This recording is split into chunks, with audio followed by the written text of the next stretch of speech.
Proclamação do Evangelho de Jesus Cristo segundo Lucas. Glória a vós, Senhor. Naquele mesmo dia, o primeiro da semana, 2 dos discípulos de Jesus iam para um povoado chamado Emaús, distante 11 quilômetros de Jerusalém. Conversavam sobre todas as coisas que tinham acontecido. Enquanto conversavam e discutiam, o próprio Jesus se aproximou e começou a caminhar com eles. Os discípulos, porém, estavam como que cegos e não o reconheceram. Então Jesus perguntou: Que ides conversando pelo caminho? Eles pararam com o rosto triste, e um deles, chamado Cleofas, lhe disse: Tu és o único peregrino em Jerusalém que não sabe o que lá aconteceu nesses últimos dias? Ele perguntou: O que foi? Os discípulos responderam: Que aconteceu com Jesus o Nazareno, que foi profeta poderoso em obras e palavras, diante de Deus e diante de todo o povo. Nós esperávamos que foram ao túmulo e encontraram as coisas como as mulheres tinham dito. A ele, porém, ninguém o viu. Então Jesus lhes disse: Como sois sem inteligência e lentos para crer em tudo que os profetas falaram? Será que o Cristo não devia sofrer tudo isso para entrar na sua glória? E começando por Moisés e passando pelos profetas, explicava aos discípulos todas as passagens da Escritura que falavam a respeito dele. Quando chegaram perto do povoado para onde iam, Jesus fez de conta que ia mais adiante. Eles, porém, insistiram com Jesus, dizendo: Fica conosco, pois já é tarde e a noite vem chegando. Jesus entrou para ficar com eles. Quando se sentou à mesa com eles, tomou o pão, abençoou, partiu e lhes distribuiu. Nisso, os olhos dos discípulos se abriram e eles reconheceram Jesus. Jesus, porém, desapareceu da frente deles.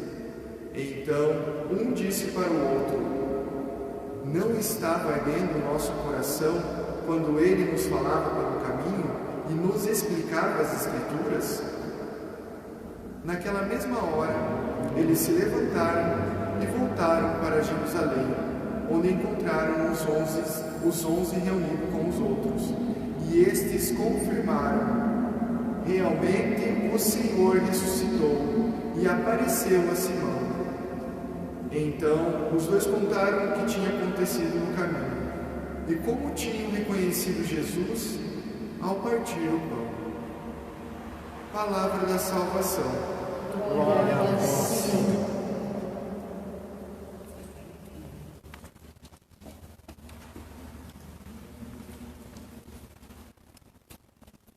Hoje nós estamos, queridos irmãos, diante de uma narração de Lucas, das mais belas narrações das origens cristãs.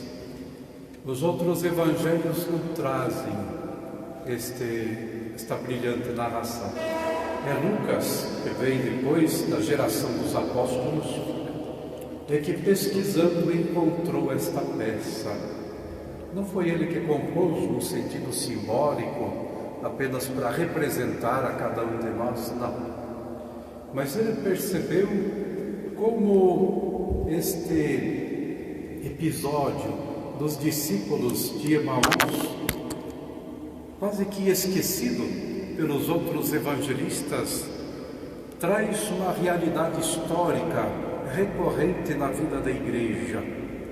Os discípulos de Emaús caminham com a nossa mesma tristeza, caminham com a mesma busca de esperança, caminham ao encontro do mesmo Cristo, que em todos os tempos nós somos convidados a encontrar na nossa estrada.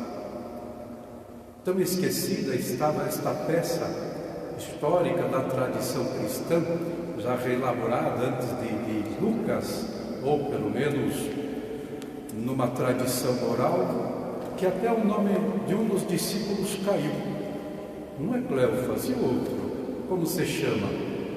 Verdade que muitos comentaristas, sobretudo na linha da espiritualidade, colocam no lugar do outro discípulo, coloca o teu nome. Isso é válido, também nós estamos no caminho. Mas, a bem dizer, a tradição cristã deixou perder-se outro nome, talvez providencialmente. Esses discípulos trazem no seu coração as mesmas dúvidas da igreja nascente e as constantes dúvidas dos nossos mesmos corações. Quando nós caminhamos na penumbra da vida, quando os desacertos, as confrontações, as crises, até mesmo como essa que nós estamos passando, colocam em xeque ou colocam em questão a nossa fé. Ainda nos fala daquilo que é mais importante na vida da nossa igreja. É Pedro falando que não é ouro, não é prata, não são bens que sustentam, dão sustentabilidade à nossa igreja. Mas o que realmente vale é a fé no ressuscitado. Dizia o Papa, já na homilia de hoje, para este dia, que a fé cristã, ela não é doutrina a ser aprendida.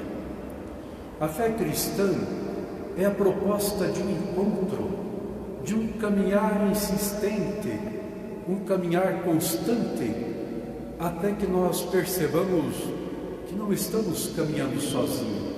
Ou seja, o essencial da nossa fé é o encontro com Jesus. Se eu estou cheio da minha doutrina, e até bela doutrina, mas isso não me ajuda a fazer o encontro com Jesus, não me vale nada. Se a minha fé cristã traz apenas uma roupagem externa, um brilho das nossas liturgias, mas não nos deixam encontrar a Cristo neste caminho e nele colocar as nossas dúvidas, os nossos desesperos e perceber cada vez mais que Ele nunca deixou de caminhar conosco. Se assim não for, a nossa fé é vazia. É Paulo que diz, se Cristo ressuscitou, a nossa fé é vazia, a nossa vida é entregue à tristeza.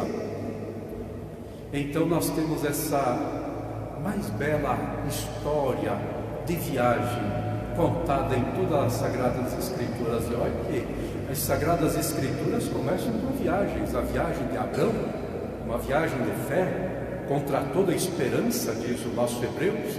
Abrão caminhou, então já é uma história bonita, aquela do povo de Deus, vencendo os mares, vencendo o deserto, que é uma história bonita, mas nenhuma delas é comparável com este caminhar cabisbaixo de homens que até fizeram já a experiência de Deus, da sua religião, mas estão tristes porque todo o prometido parece não se cumprir.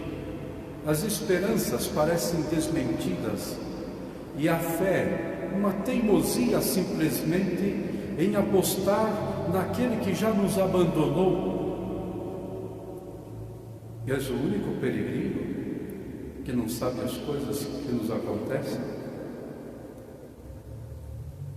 São os discípulos caminhando.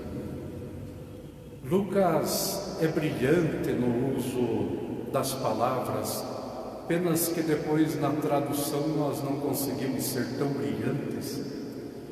Mas as ideias que perpassam palavras simples, como dois dos discípulos de Jesus.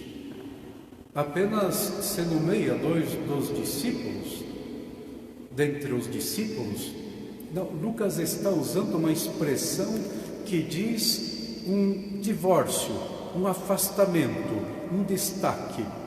Esses dois discípulos não querem estar mais com os outros discípulos. Eles se destacam da igreja, porque a igreja, a comunidade dos discípulos do ressuscitado, já não sustém mais resposta, não tem mais respostas para as suas dificuldades, não sustenta mais a sua esperança. Então, dois dos discípulos, quer dizer, eles saíram, eles não querem mais. Eles estão indo para o caminho, voltando para Emaús, voltando para o dia a dia, voltando para a normalidade. Quase que abrimos as igrejas esta semana, graças a Deus alguém interviu e nós não abrimos, para voltar à normalidade. Participar da vida da igreja não é normalidade, é algo excepcional. Só que nos acostumamos ao excepcional que nós trocamos. Este ficar em casa, este não ir, este é a normalidade. Tocar a vida sem celebrá-la adequadamente na liturgia, isso é normalidade. O excepcional, o novo, é nos reunirmos em comunidade, estarmos juntos. Agora, mesmo na ausência física, mas todos vocês que estão buscando nos canais, alguns até com certa dificuldade de se acharem aí nestes meios novos, estão realmente fazendo alguma coisa excepcional, alguma coisa fora do comum. E os discípulos não, voltar ao Emaús é voltar a algo normal da nossa vida. Eles se destacam da comunidade. Caminham eles e conversam animadamente. Aqui também as expressões, os verbos escolhidos por Lucas, dizem que eles realmente estão de acordo em tantas situações, porque agora voltam para a normalidade. E na normalidade todos nós somos de acordo. A política abraça a economia balanceada pelo mercado, a nossa vida social, a nossa vida familiar, nós estamos concordes. Mas diz também que eles também discutiam acirradamente. Essa concordância não cria comunhão. E eles discordam agora uns dos outros. Já romperam com a comunidade e agora os dois companheiros de caminho estão prestes a se dissociar também eles, tendo como destino a mesma aldeia, o mesmo Emaús.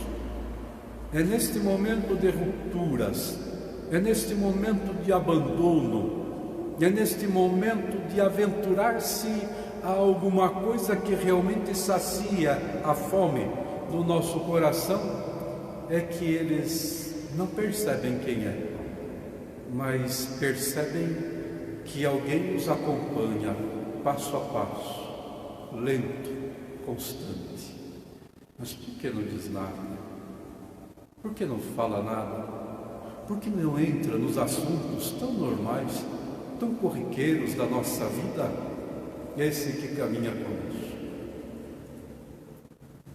E aí,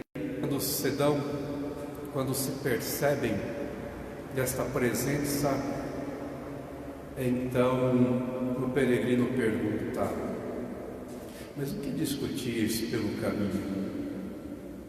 Ele está disposto a ouvir, está disposto a escutar. Precisa que o homem deponha todas as dúvidas do seu coração, todos os medos e angústias da sua vida, para que Deus então responda. E como Deus responde, começa do início, começa do ABC, os rudimentos da catequese. Ele descreve as Escrituras, os passos dos profetas que apontam para a felicidade do encontro do Cristo, o Messias. Mas és um único peregrino que não sabes. Deus não sabe. Deus é alheio. Mas Deus, te importas conosco? Os discípulos reclamavam já na barca, quando a barca quase afundava e Jesus parecia que dormia. Mas não te importas que afundemos?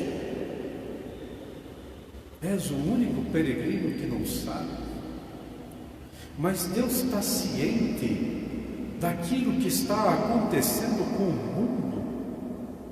Beiram os milhões de contaminados e tantos outros já mortos, vidas abreviadas, vidas jogadas ao nada, vidas muitas vezes até desqualificadas na concorrência por um leito, vidas que se vão e se tornam números. 400 morreram, eu conheço algum? Não. Então, o que me importa são apenas números. Eu não choro as lágrimas dos seus filhos, eu não sinto a ausência do seu trabalho, não sou seu patrão, não dependo dele. Os que morram, 400, 300, abra-se a igreja, vamos lá, voltar, vamos arriscar, abra seu comércio e os bares, vamos fazer festa, comamos e bebamos, porque depois morreremos. És o único que não sabe, e se sabe, não te importas conosco? Jesus parece dizer, não, o que é? O que atormenta o teu coração? Não bastam respostas fáceis, e quantos por aí, sobretudo os que pedem milagre fácil, têm na sua boca já respostas preparadas. O Senhor, o sangue de Jesus tem poder, o Senhor nos salvou. Nos salvou de quê? Se no fundo do meu coração eu não sinto acalento da sua voz, não sinto a resposta que vem do seu coração. De que me importa a salvação da humanidade, se no dia a dia eu corro perigo? O que é que os faz tão tristes? Sabe a respeito de Jesus? Não. O que é? Ele era grande em sabedoria, em obras, mas mataram. E agora nossa fé está prostrada. Voltamos aos nossos afazeres. Nada como um dia atrás do outro. Quer dizer, somos nós que precisamos dar conta da demanda da vida. E voltamos para a nossa aldeia, homens fracos na fé, cabeças duras, olhos que não enxergam. E agora novamente Lucas dizendo que é Deus mesmo que não permite que eles enxerguem. Na caminhada da nossa vida, nas dificuldades da nossa história, Deus parece que colocou um véu para que nós não banalizemos a sua obra, para que nós não pensemos que podemos dispor de Deus em socorro nosso em qualquer momento da nossa vida, sem que passássemos também nós pela cruz de Cristo, sem que suportássemos também o avanço da morte que nos ameaça, para que então nós descobríssemos, quando Ele, nos tirasse o véu dos olhos, como tirou o véu dos olhos dos discípulos, descobríssemos como é grande e maravilhosa a obra de Deus. Ele não nos abandonou um momento sequer, mas nós estamos tão envolvidos pela nossa humanidade, pelo nosso fracasso, que nós não conseguimos ver mesmo. Ah, mas quando ele partiu o pão, deu saudade da comunidade que nós deixamos lá em Jerusalém. Ali com os apóstolos nós partíamos o pão. E alguma coisa no nosso coração mudava, mas nós nos acostumamos ao partir o pão.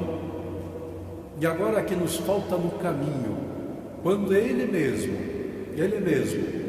refaz os mesmos gestos da igreja, que Ele mesmo ensinou e reparte o pão, cai dos nossos olhos toda a escuridão, toda a cegueira, e a partir do nosso coração, aquele repartir o pão, que nos manifesta a Eucaristia, que tanto desejamos nestes dias, do nosso retiro, o partir o pão realmente realiza a sua presença entre nós. E é tarde, a noite já vem, fica conosco, Senhor. Nós dizemos no anoitecer da nossa existência. Quando os acontecimentos parecem estender sobre nós suas vestes negras, suas sombras, e já cheira a morte, é neste momento que nós, desprovidos das nossas próprias capacidades, das nossas próprias possibilidades, nós então dizemos: fica conosco, Senhor, explica-nos novamente a Tua palavra, as Escrituras, abre os nossos entendimentos, tão duros, tão vazios, tão fechados, abre-nos com o Teu Espírito, para que possamos, ao escutar as Escrituras, perceber a Tua presença entre nós, que nunca nos abandonastes. E diz que em meia-noite os discípulos voltam. Durante o dia ou à tarde estavam tristes, um certo receio de caminhar, mas depois que encontraram com o Senhor, mergulharam noite adentro, porque agora a luz da vida, a luz da presença do Senhor ilumina os seus caminhos. E a primeira coisa que fazem, voltamos para a igreja, voltamos para Jerusalém, voltamos para os outros, porque o Senhor está conosco, está com os outros e nunca mais vai nos abandonar. Esta é a missão da igreja, mergulhar na noite incerta da história, levando apenas uma certeza: Ele está em nosso meio. Mas quando o vistes, no partir o pão e no escutar as Escrituras, o nosso coração ardia e os nossos olhos podem ver. É somente isso que nós temos a comunicar para o homem que sofre hoje. É somente isso que nós temos como resposta da parte de Deus. Nesta noite escura da pandemia, quando tantos perdem os seus amados, é somente isso que nós temos a conclamar ao mundo. Não a vacina certa, não o remédio adequado, mas simplesmente não estamos sozinhos, não estamos abandonados, mas o Cristo está conosco. E os que caem serão levantados na ressurreição, serão levantados para a vida nova.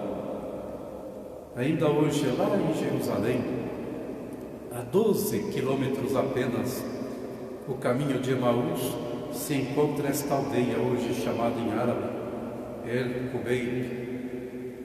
Lá, uma igrejinha ainda erigida no início do século XX, refazendo uma outra já destruída desde o século XV, mas iniciada pelos cruzados lá no século XII, e que traz essas inscrições em várias línguas, e o nosso português está lá bem representado. Todos os dias te encontramos no caminho, mas muitos reconhecer-te-ão apenas como quando repartires conosco o teu pão. Quem sabe, talvez, no último entardecer. Ou então as palavras do poeta inglês Thomas Eliot: quem é o terceiro que vai sempre ao teu lado? Se me põe a contar, juntos vamos apenas eu e tu. Mas se olho à minha frente, sobre a estrada branca, vejo sempre outro que caminha ao teu lado. Quem é esse que vai sempre do outro lado? E aí o anúncio de Pedro à comunidade que ele chama estrangeiros que habitam entre nós. Estrangeiros, residentes, mas sem título de cidadania. Desses estranhos que depois a história da igreja traduziu a palavra por paroquianos, estrangeiros, gente da dispersão.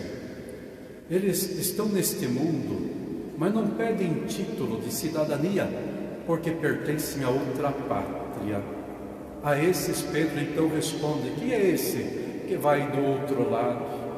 Pedro responde: é o Cristo que vós crucificastes.